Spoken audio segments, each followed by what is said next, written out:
Les jours se suivent et se ressemblent dans le secteur arabe-israélien avec hier encore un règlement de compte, Daniel. Et oui, et cela s'est passé cette fois à Kfar Kana en Galilée. Un membre de la pègre arabe israélienne a ouvert le feu sur les membres d'une famille, d'un clan rival qui était réuni dans la cour d'une maison. Le père de famille et l'une de ses filles ont été très grièvement blessés. 3 autres enfants ont été plus légèrement atteints et ce n'est que par miracle qu'il n'y a pas eu de tués durant cette fusillade qui a été particulièrement intense. De l'avis des témoins qui ont entendu les coups de feu à proximité. Ce règlement de compte se rajoute à ceux enregistrés la semaine dernière avec en particulier le massacre de 4 Arabes israéliens à Bousnan, toujours en Galilée. Et puis on a appris il y a quelques instants qu'un Arabe israélien de 30 ans a été très grièvement blessé ce matin dans la localité arabe de Sakhnin dans des circonstances que la police tente actuellement d'élucider. Et Daniel, hier soir, les manifestations anti-gouvernementales ont été précisément focalisées autour de cette criminalité incessante et récurrente dans le secteur arabe israélien. Oui, en effet, sur le boulevard Kaplan à Tel Aviv, l'étendard brandi cette semaine par les manifestants était celui de l'insécurité dans le secteur arabe israélien. Sur place, les organisateurs ont installé 150 représentations de cercueils qui symbolisaient les 150 Arabes israéliens assassinés depuis le début de l'année 2023. L'intervenant principal lors de la manifestation de Tel Aviv était le maire de la ville de Tyra, Mahmoud Abdelkhaï, une municipalité dont le directeur général a été assassiné la semaine dernière. Dans son intervention, Abdelkhaï s'est en effet pris en particulier au ministre de la Sécurité nationale Itamar Ben-Gvir ainsi qu'à Binyamin Netanyahou, celui qui donne à Itamar Ben-Gvir le soin de nous protéger ne veut pas réellement nous protéger. Notre sang coule et que fait le gouvernement israélien? Il démolit la police. C'était hier, il faut le noter, la 34e semaine de protestation du mouvement anti-gouvernemental. Et face à la recrudescence de la criminalité dans le secteur arabe, le ministre des Finances, Bezalel Smotrich, refuse de verser des subventions à certains conseils régionaux dans ce secteur. Oui, et face à cette opposition, le gouvernement est en train de préparer un plan qui diviserait les conseils régionaux et locaux arabes israéliens en 3 zones. Zone verte, ce serait les conseils où la gestion des finances est saine et dont les conseils recevraient donc l'intégralité du budget qui leur est imparti par le ministère des Finances. Zone rouge où il y a un risque clair de détournement des budgets par la pègre arabe israélienne et où il y aura donc un contrôle accru. Et enfin, zone rouge où il est certain que la pègre détourne une partie importante des fonds gouvernementaux et dont là les budgets seraient gelés pour l'instant le temps d'une enquête. Le gouvernement devrait voter aujourd'hui en faveur de la création d'une commission d'enquête sur le dossier Pegasus. Oui, c'est le ministre de la Justice, Yariv Levin, qui est à l'initiative de cette commission dont la mission sera de vérifier quel usage a fait la police du logiciel espion Pegasus pour obtenir des informations sur des civils israéliens. Il faut souligner que la conseillère juridique du gouvernement, Galit Barav-Miara, s'est opposée à la nomination d'une telle commission si celle-ci devait être mandatée pour enquêter également sur des dossiers ouverts, comme par exemple les dossiers judiciaires de Binyamin Netanyahou. Le Shin Bet lui aussi est opposé à la formation de cette commission. Le Premier ministre Netanyahou ne devrait pas participer au vote en raison d'un conflit d'intérêts. Et parallèlement, le gouvernement devrait décider aujourd'hui d'attribuer une allocation substantielle aux localités druzes. Une allocation d'un montant de 76 millions de shekels qui a été décidé de verser comme geste d'apaisement en direction de la communauté druze après les manifestations d'il y a quelques semaines contre les déploiements d'éoliennes sur le plateau du Golan. Les travaux d'installation de ces éoliennes doivent en effet reprendre dans les tout prochains jours et l'on espère au sein du gouvernement israélien que l'attribution de ce budget apaisera la colère des druzes. Et puis, pour finir, une page diplomatique avec une sorte d'avertissement de la part de l'administration Biden en direction d'Israël. En effet, les Américains ont prévenu le gouvernement Netanyahou que toute normalisation entre Israël et l'Arabie Saoudite inclura des concessions importantes de la part d'Israël aux Palestiniens. Ce message a été transmis la semaine dernière par le secrétaire d'État américain Anthony Blinken au ministre israélien Ron Dermer, qui est très proche de Binyamin Netanyahou. Même Jack Sullivan, le conseiller à la sécurité nationale américaine, a indiqué très clairement à Dermer qu'il sera incontournable pour Israël de prendre des mesures en faveur de l'autorité palestinienne et que ce serait une condition pour garantir le soutien de l'ensemble du Parti démocrate au sein du Congrès américain, un accord entre Israël, les États-Unis et l'Arabie saoudite.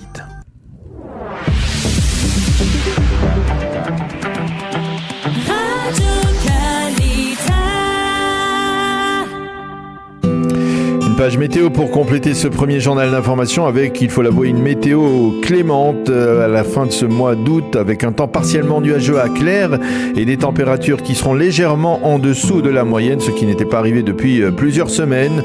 30 degrés aujourd'hui à Jérusalem, 28 à Tel Aviv et 38 degrés à Eilat. Maître Pierre Lursac qui nous a rejoint, qui est avec nous. Pierre, bonjour, Boker Tov. Bonjour Daniel. Merci d'être avec nous ce matin. Nous vous avons sollicité parce que, bien naturellement, on approche du mois de septembre. Et le mois de septembre, c'est pas seulement le mois des fêtes de Tishri cette année, c'est aussi le mois des échéances sur le plan judiciaire, des échéances autour de la Cour suprême qui doit déterminer si elle invalide, décider si elle invalide ou pas la fameuse loi qui a été votée par la Knesset sur l'annulation de la clause de raisonnabilité, qui doit également statuer sur l'indisponibilité ou non de Binyamin Netanyahou. Donc beaucoup de pain sur la planche pour la Cour suprême israélienne et bien entendu à l'approche de ces échéances, on voudrait vous solliciter pour essayer d'y voir un petit peu plus clair et peut-être au travers d'un sondage qui est paru vendredi dans le Maariv et qui affirme que 63% des Israéliens estiment qu'il faut mettre fin à la réforme judiciaire telle qu'elle est, provoquer des élections anticipées ou même provoquer un référendum autour de la question de la réforme judiciaire. Est-ce que finalement, vous ne pensez pas qu'aujourd'hui, pour essayer de couper court à tout ce qui risque de se passer, y compris une crise constitutionnelle qui se pointe à l'horizon, est-ce que vous ne pensez pas qu'il faut, d'une certaine manière, freiner aujourd'hui ? Non, je pense au contraire qu'il faut continuer sur la lancée du premier volet qui a été voté à la Knesset. Et qu'il ne faut pas céder ni aux menaces, ni au chantage auquel on assiste depuis plusieurs mois. Et quant au fameux épouvantail de la crise constitutionnelle, je crois que là aussi c'est une menace largement artificielle. Déjà le terme même de crise constitutionnelle qui supposerait qu'on ait une constitution, ce qui n'est pas forcément le cas. On sait bien qu'on n'a pas une vraie constitution en Israël, c'est bien le cœur du problème d'ailleurs, et donc il ne peut pas y avoir de crise constitutionnelle à proprement parler. Il y a en fait plutôt une crise de pouvoir, un affrontement de pouvoir entre la Cour suprême d'un côté avec le procureur et d'autres éléments des institutions, et de l'autre côté la Knesset et le gouvernement.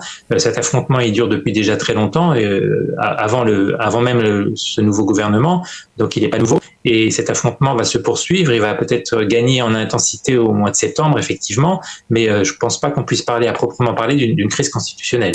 Le problème, il est que au sein même de la droite israélienne, c'est-à-dire au sein même du Likoud, il y a au moins une partie des députés qui veulent arrêter, qui disent que dans la conjoncture actuelle, eh bien, on ne pourra pas parvenir à faire voter plus que cela, ce qui a été voté, la fameuse loi sur la raisonnabilité.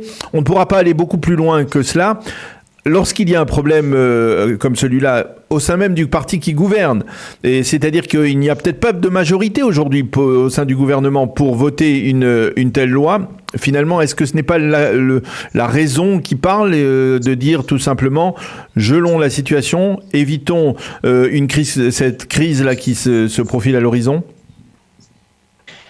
Écoutez, nul n'est prophète. Moi, je constate comme vous que le premier volet de la réforme a été voté à l'unanimité. Et pour l'instant, tout ça, ce sont des bruits de couloir et puis un sondage qui ne veut pas dire grand-chose, à mon sens. Je pense que les événements récents montrent au contraire que la réforme doit se poursuivre et le fait que la Cour suprême est de plus en plus interventionniste, de plus en plus arrogante et le fait qu'elle a bousculé le calendrier judiciaire justement pour permettre à la présidente actuelle, Esther Hayot, de quelque part de quitter son poste avec éclat, parce qu'on sait bien qu'elle va bientôt terminer ses fonctions et finalement on a l'impression que elle-même utilise la Cour suprême pour je dirais pour ses besoins personnels, pour sa gloire personnelle. Elle selon certaines informations, elle s'apprêterait à accomplir ce que certains qualifient de seconde révolution constitutionnelle, c'est-à-dire finalement de permettre à la Cour suprême non seulement d'annuler des lois, ce qu'elle fait déjà depuis plusieurs années, plusieurs décennies, mais aussi d'annuler une loi constitutionnelle ou d'annuler un amendement à une loi constitutionnelle avec la fameuse clause de raisonnabilité qui, il faut le rappeler, n'est pas une loi ordinaire, mais qui s'intègre dans une loi fondamentale, donc une loi qui, de tous les avis, a une valeur supralégislative. Et donc, si la Cour suprême touchait à la loi sur la clause de raisonnabilité, ça voudrait dire que la Cour suprême se place non seulement au-dessus de la Knesset, ce qu'elle a déjà fait dans le passé, mais quelque part au-dessus de la Knesset en tant qu'organe constituant ou quasi constituant. Et donc, ça serait effectivement, ça serait une nouvelle révolution constitutionnelle dans la foulée de celle qu'avait fait le juge Aaron Barak il y a 30 ans. Et ça serait un événement d'une ampleur aussi grande et aussi dramatique pour l'équilibre des institutions en Israël. Mais cela veut dire que l'on va vers un affrontement, parce que si effectivement on va, comme vous le souhaitez, de l'avant dans la réforme judiciaire, peut-être par exemple en faisant voter la fameuse une nouvelle composition de la commission de nomination des lois des juges, bien peut-être que finalement on va se retrouver peut-être pas avec une crise constitutionnelle, mais en tout cas peut-être que des affrontements, une situation de tension extrêmement claire et très virulente dans la société israélienne. Oui, mais Daniel, nous y sommes déjà. Nous y sommes déjà depuis plusieurs mois. Nous voyons bien que l'affrontement est déjà là. Et finalement, je dirais, une fois de plus, la droite, ou une partie peut-être du Likoud, comme vous le disiez, risque de tomber dans le panneau, de céder à cet épouvantail, à cette peur panique qu'on agite devant nous, sur tous les sujets d'ailleurs. On nous fait croire que les médecins ne vont plus soigner les malades, on nous fait croire que les pilotes ne vont plus servir dans l'armée. Et aujourd'hui, on nous fait croire qu'on va vers une crise constitutionnelle qui, en fait, comme je l'ai dit, d'une part, le terme est impropre, et d'autre part, la crise, elle est déjà là. Nous sommes en plein dans un affrontement entre la Knesset et la Cour suprême, la Cour suprême d'un côté, la Knesset et le gouvernement de l'autre. Cet affrontement, il est déjà ancien, il se poursuit. Et ce que certains voudraient faire, notamment certains médias en Israël, c'est intimider le gouvernement, des membres du gouvernement, des éléments de la coalition, en leur faisant croire qu'on va vers quelque chose de dramatique qui, d'une certaine mesure, est déjà en train de se produire. Donc il n'y a rien de nouveau sous le soleil. Il n'y a rien de nouveau, mais de vivre une nouvelle manche de cet affrontement qui dure déjà depuis un certain temps. Et ce que font certains du côté de la Cour suprême et du côté des médias qui lui sont largement acquis, c'est d'essayer d'intimider le gouvernement et la coalition en les incitant à renoncer même à rentrer dans la lice avant que cet affrontement ait lieu. Vous voyez ? Oui, mais par exemple, concrètement, l'une des on va dire menaces portées, c'est que par exemple au lendemain du vote par la Cour suprême, ce qui semble déjà acquis, hein, on peut le constater, ça semble acquis, que la Cour suprême invalidera d'une manière ou d'une autre la loi sur la raisonnabilité, eh bien peut-être que finalement par exemple les responsables de l'armée israélienne, les responsables du Mossad, du Shin Bet, de qui devront-ils recevoir leurs ordres ? Est-ce qu'ils devront continuer à recevoir leurs ordres du gouvernement selon la loi ? Vous êtes juriste, maître Pierre Dursa. Ou alors c'est un très bon exemple, effectivement. Dans une démocratie, l'armée obéit au gouvernement. Il n'y a pas d'autre possibilité. Il n'y a pas. Ça aussi, je dirais, c'est un petit peu un épouvantail de carton qu'on essaie de brandir, soi-disant, certains responsables sécuritaires seraient tiraillés entre leur obéissance à l'armée et leur obéissance à la Cour suprême. La Cour suprême n'a jamais eu pour fonction de donner des ordres à l'armée et d'ailleurs, je dirais, c'est un des problèmes que soulève l'interventionnisme croissant de la Cour suprême, c'est qu'aujourd'hui, elle se croit effectivement qualifiée à donner des instructions à l'armée, en tout cas à intervenir dans des dossiers militaires, et d'où cette espèce de menace tout à fait factice qui voudrait nous faire croire que des responsables de l'armée n'obéiraient plus au gouvernement. Il n'y a pas d'autre possibilité pour l'armée dans une démocratie, dans la démocratie israélienne, que d'obéir au gouvernement. Et si des hauts gradés de l'armée décident demain de ne plus obéir au gouvernement, eh bien, ils devront être démis de leurs fonctions, tout simplement. Dans le comportement du gouvernement, vous ne pensez pas qu'il y a eu des erreurs qui ont été commises, y compris par exemple par le ministre de la Justice, Yariv Levin, et que s'il devait proposer cette réforme, eh bien, il aurait peut-être dû le faire, essayer de le faire de manière consensuelle, en essayant d'obtenir peut-être le soutien de certains partis centristes pour qu'il n'y ait pas cette opposition massive telle qu'elle s'exprime depuis plusieurs dizaines de semaines? Je crois que c'est l'opposition massive à laquelle on assiste et qui d'ailleurs est de moins en moins massive. Vous voyez que le nombre de manifestants décroît de semaine en semaine.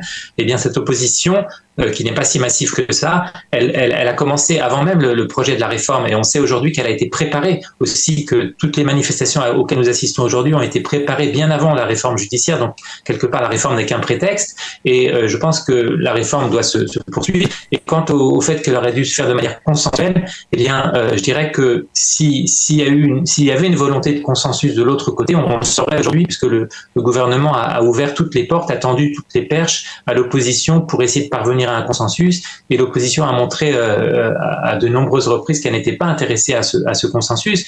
Et puis, d'autre part, une majorité de 64 députés à la Knesset, c'est dans la vie politique israélienne, je dirais que c'est largement suffisant pour faire adopter cette réforme. On a vu des choses bien plus dramatiques qui ont été votées avec des majorités beaucoup plus étroites. Même s'il y a des députés qui disent d'emblée qu'ils ne voteront pas la suite de la réforme.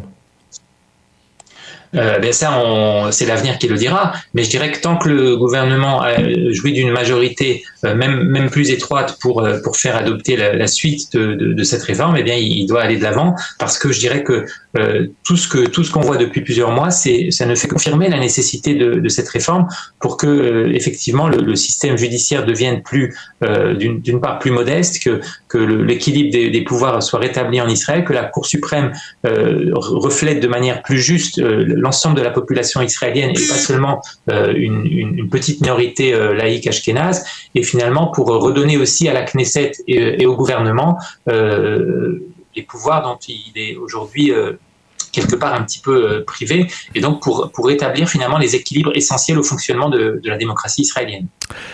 Eh bien, on va en rester là sur ce point-là. Merci beaucoup, Maître Pierre Lursa, de nous avoir répondu à nos questions, de nous avoir éclairé sur cette situation qui va devoir se préciser dans les prochains jours, en tout cas dans les prochaines semaines. Le 12 septembre, c'est la prochaine échéance concernant la Cour suprême.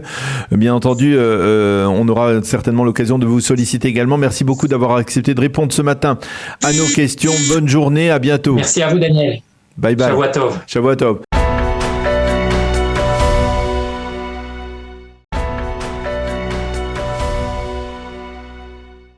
Nous commençons cette revue de la presse israélienne par un titre commun qui fait ce matin la manchette des deux grands quotidiens israéliens. Il se rapporte à la création d'une commission d'enquête. En effet, le Israël Hayom et le Yediot Ahronoth nous annoncent que c'est aujourd'hui que le Conseil des ministres israélien doit décider de la création d'une commission d'enquête sur le dossier du logiciel espion Pegasus. Le Israël Hayom cite en manchette des proches du ministre de la Justice Yariv Levin qui est à l'origine de ce projet, et ses proches accusent la police d'avoir monté une fausse histoire, un fake news si l'on peut dire, pour empêcher la formation de la commission d'enquête. Alors de quoi s'agit-il ? Eh bien, la police affirme en effet qu'une telle commission va entraver son travail, en particulier sa lutte contre la criminalité dans le secteur arabe israélien. Le Yediot Ahronoth lui souligne que le Shin Bet, qui a fait usage de Pegasus, mais aussi la conseillère juridique du gouvernement, s'oppose farouchement à la création de cette commission d'enquête. Le Maariv, pour sa part, a choisi de titrer sur la violence dans le secteur arabe israélien, avec hier soir une tentative de règlement de compte à Kfar Kana qui a échoué, mais qui a tout de même fait plusieurs blessés. Le maire de la localité parle de situation catastrophique. Et la décision du gouvernement de créer une commission d'enquête inquiète le professeur Yuval Albashan. Oui, le juriste qui est impliqué depuis plusieurs mois dans la recherche d'un compromis autour de la réforme judiciaire déplore ce qu'il appelle la culture de vengeance politique dont nous sommes actuellement témoins. Il écrit « Alors que nous allons entrer dans un mois de septembre dramatique en raison des verdicts attendus de la Cour suprême, nous constatons que cet instinct de vengeance s'exprime au sein du gouvernement par la volonté de créer une commission d'enquête dans le dossier Pegasus. Et le problème, c'est que cette vengeance ne fait qu'en susciter d'autres de l'autre côté de l'échiquier politique. Et justement, les quotidiens israéliens nous montrent des photos des manifestations anti-réforme hier soir à Tel Aviv. Et parmi ces photos, celle de 150 cercueils blancs. Oui, ce sont des cercueils qui symbolisent les 150 Arabes israéliens assassinés depuis le début de l'année 2023. Le Haaretz cite en évidence le maire de la localité arabe de Tira qui a déclaré hier à Tel Aviv sur le boulevard Kaplan « Le sang arabe coule et le gouvernement est en train de détruire la police ». Et de facto, il s'avère que le mouvement de protestation qui a porté les manifestations protestation contre la réforme judiciaire, qui a choisi de brandir un nouveau cheval de bataille après la réforme judiciaire, après la protestation contre le non-enrôlement des élèves des yeshivot, après la protestation des féministes. Et bien voici donc que ce dossier de la criminalité dans le secteur arabe israélien est brandi par les protestataires. Et Nechama Doeg dans le Israël Hayom estime que trop c'est trop. Elle parvient à la conclusion que ce grand mouvement de protestation qui a été créé au début de la formation du gouvernement est en train de s'égarer à force de multiplier les messages d'opposition. Dweck invite les responsables du mouvement à se rappeler comment le mouvement social des tentes de 2011 sur le boulevard Rothschild avait terminé, c'est à savoir dans l'oubli. Et elle estime que cela peut aussi arriver à ce mouvement s'il ne se ressaisit pas.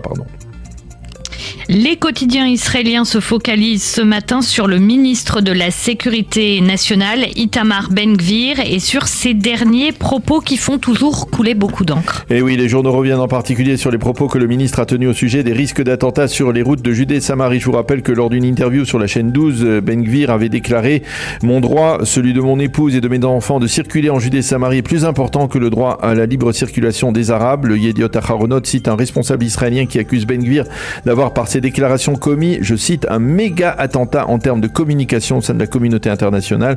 Comment allons-nous ensuite pouvoir prétendre qu'Israël n'est pas un pays d'apartheid, a déclaré ce responsable politique. C'est également ce que pense l'ancien vice-ministre des Affaires étrangères Dani Ayalon dans son éditorial ce matin dans le Israël Hayom.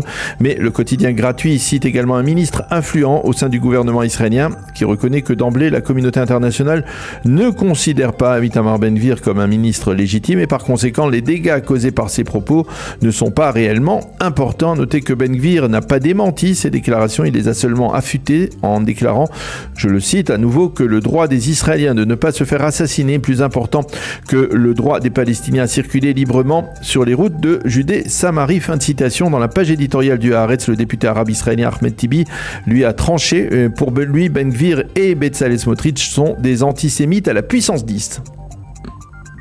Le Israël Hayom se souvient que dans quelques jours, on marquera en Israël le 30e anniversaire des accords d'Oslo. Oui, des accords qui ont été signés début septembre de 1993 et qui ont marqué un tournant dans l'histoire de l'État d'Israël. Le journal insiste ce matin dans cet article sur le fait que cet événement ne figure pas dans les programmes scolaires de l'éducation nationale.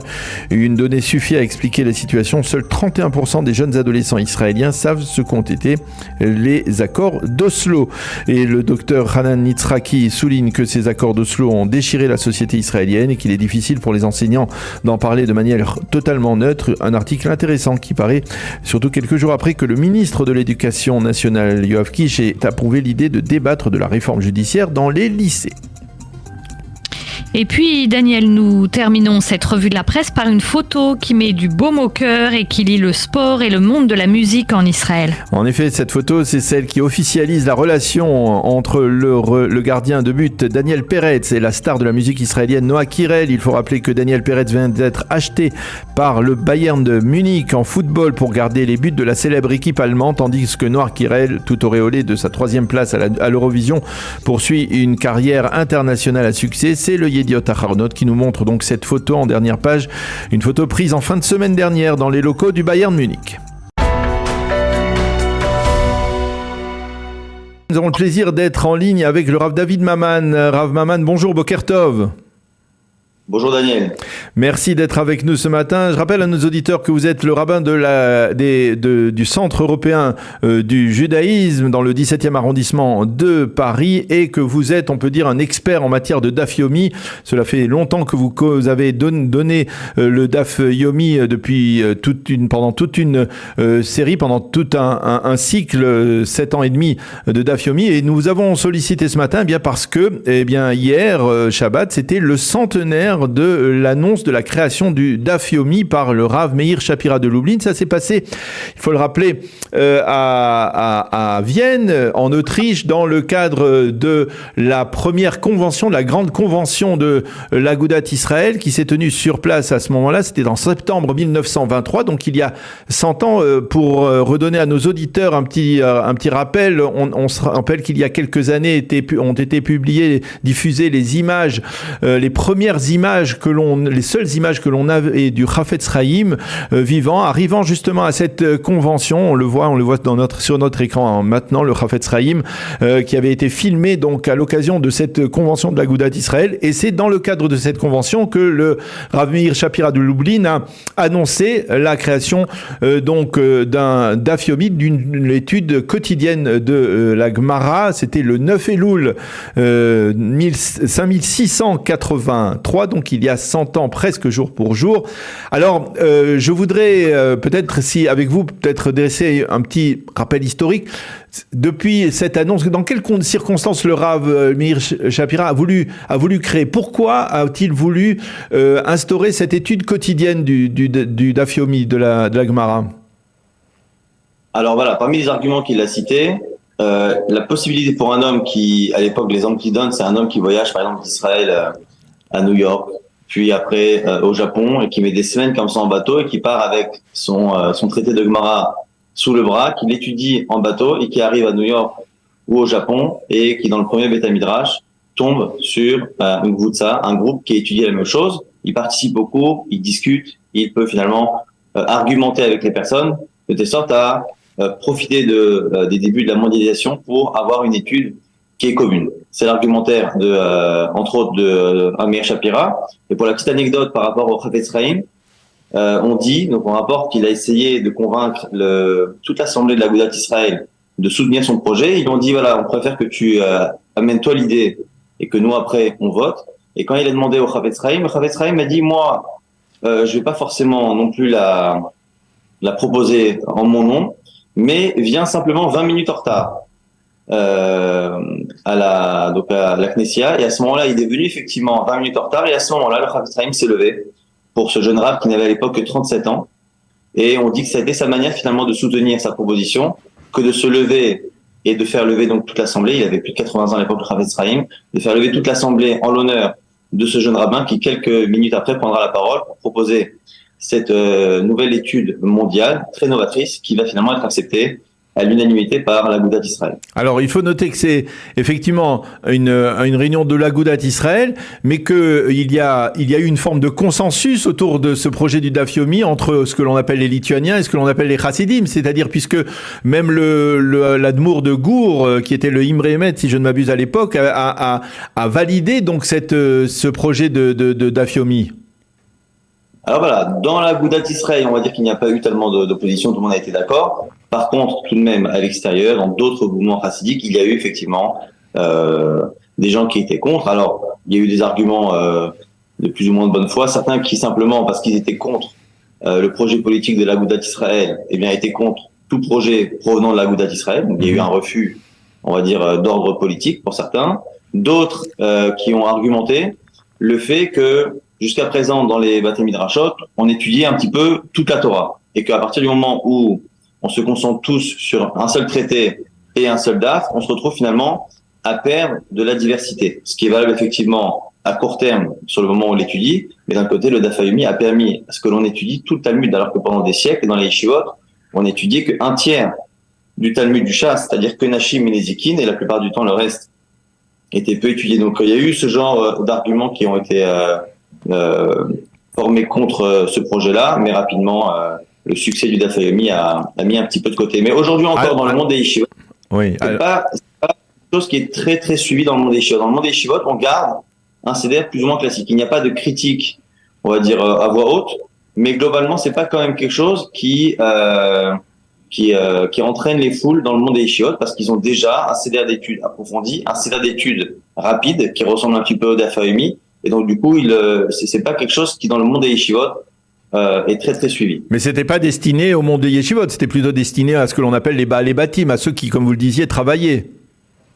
Non, j'ai l'impression quand même qu'à la base, c'était une manière de réunir tout le monde autour d'un projet. À la fois, justement, les Baalei Batim, mais à la fois aussi les gens des yeshivot. C'était, je pense, quelque chose d'universel, mais finalement, ça a effectivement plus plu à ces gens-là qui travaillaient, qui voyageaient, qui avaient besoin de se retrouver autour d'un d'un programme commun. Alors, il faut bien avouer que le succès du Daf Yomi s'est développé ces, on va dire, 30 dernières années. Je dirais peut-être que les 2 derniers cycles ont marqué un véritable engouement pour l'étude de la Gemara. Ça se fait beaucoup, ça se fait en Israël, même chez des gens qui sont pas obligatoirement religieux. Ça se fait dans le monde juif, dans l'ensemble du monde juif. Vous-même, vous avez donné un cycle entier de Daf Yomi. Il faut rappeler que c'est 2711 pages de la Gemara, du Talmud, et que c'était donc ça s'étend sur plus de 7 années, 7 ans et demi très exactement. Alors, comment vous expliquez cet engouement de ces, on va dire, 20 dernières années où on parle tout le temps du Daf Yomi, où on voit des milliers et des milliers de personnes qui étudient? Je pense que le Talmud est quelque chose qui est très complexe dans la profondeur de sa réflexion, mais aussi très complexe dans l'immensité du Talmud. Je vais citer le nombre de pages du Talmud, ça paraît interminable. Et le Daf Yomi a permis à des gens qui se sentaient complètement incapables de terminer même un traité, de finalement finir traité après traité et finir finalement après des Sdarim et à la fin finir le Shas. Donc ça a permis aux gens d'atteindre quelque chose qui a priori était hors de portée. Et à chaque fois que dans une synagogue vous avez quelqu'un qui fait un siyum d'une Maseret ou qui fait le siyum du Shas, eh bien ça va motiver dans la salle d'autres personnes qui vont essayer de se dire voilà, moi aussi je peux le faire. Si lui a réussi à le faire, moi je peux le faire également. Mais vous avez dit vous-même que la Gemara c'est quelque chose de complexe. Alors est-ce que l'on peut survoler quelque chose de complexe et est-ce que finalement à travers ce survol rapide au quotidien, on peut acquérir, on va dire, certaines connaissances, certaines capacités pour étudier véritablement une page de Gemara? Alors là, vous touchez un argument qui, à la fois, est encore d'actualité chez certaines personnes et qu'il a été au moment où Rabbi Meir Shapira a proposé cette étude. En réalité, ça ne remplace que ce qu'on appelle la Bekiout. Dans les yeshivot, depuis toujours, on a 2 cycles d'études. Souvent le matin, l'étude approfondie, et l'après-midi, une étude rapide. Cette étude rapide ressemble plus ou moins, en termes de rythme, au Daf Yomi.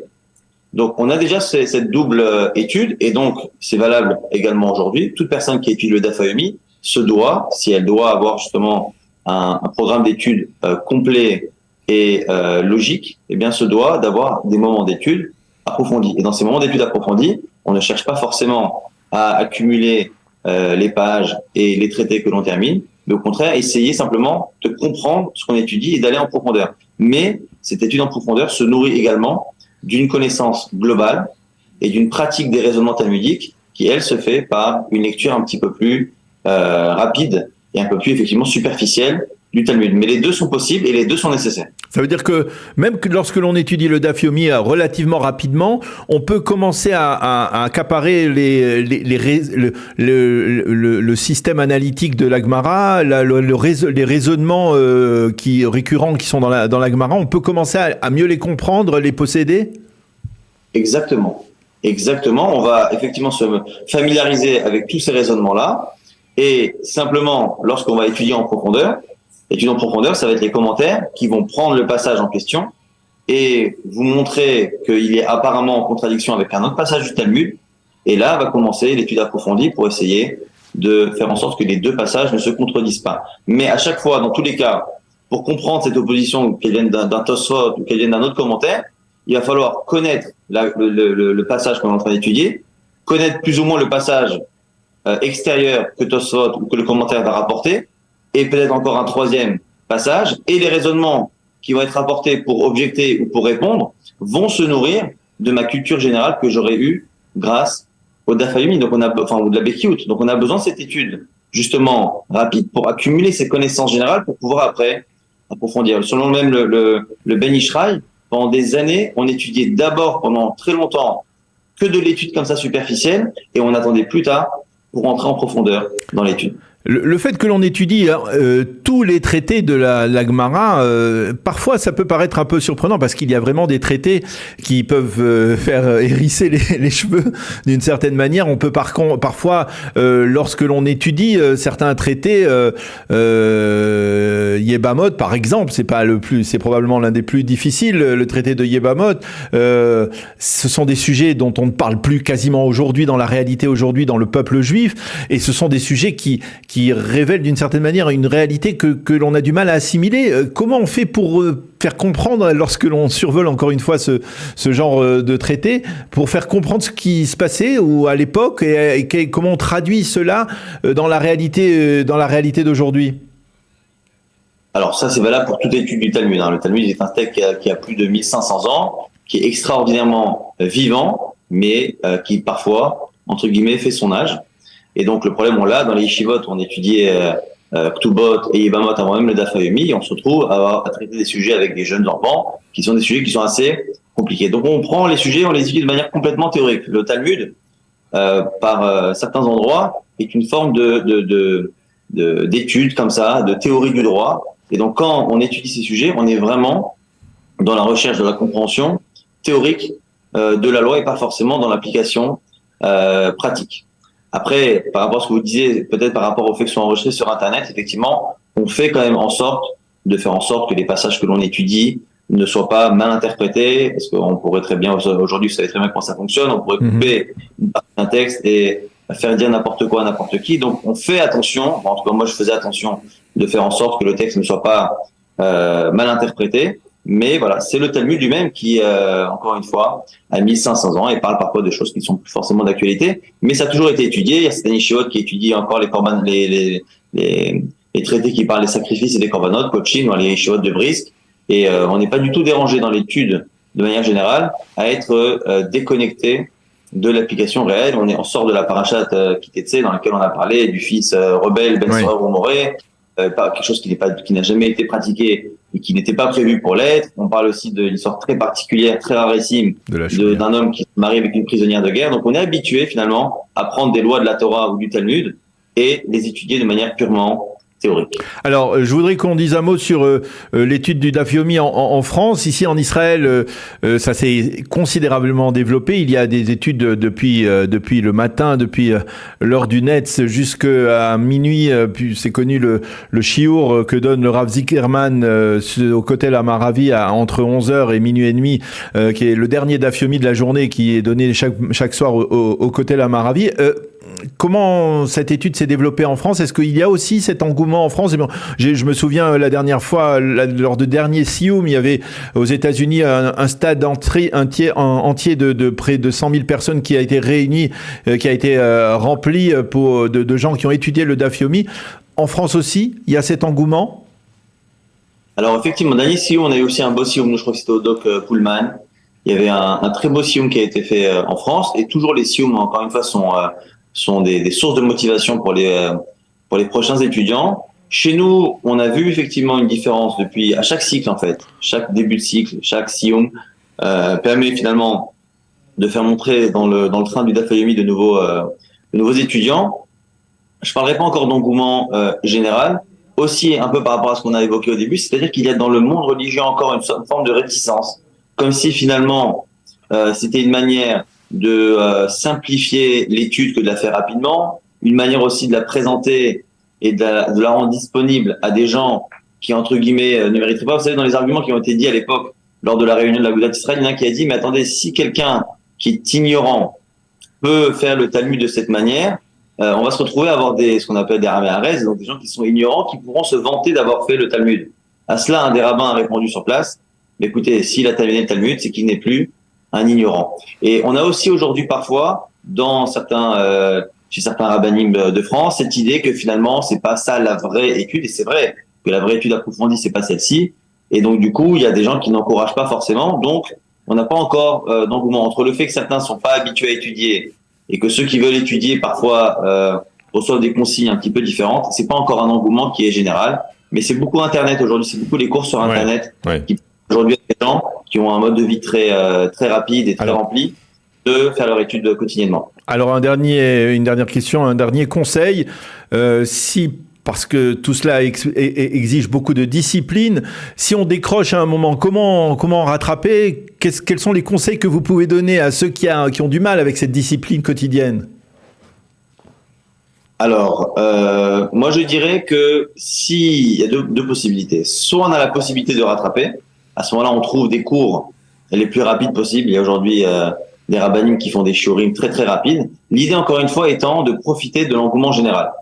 Si je prends du retard et que je garde ce retard, je profiterai pas de cet entrain mondial. Donc je propose de le plus rapidement possible rattraper le train en marche. C'est-à-dire soit si on a la possibilité d'écouter des cours, même si on comprend pas tout, c'est pas très grave, parce que le but encore une fois, c'est vraiment de passer sur le plus de texte possible.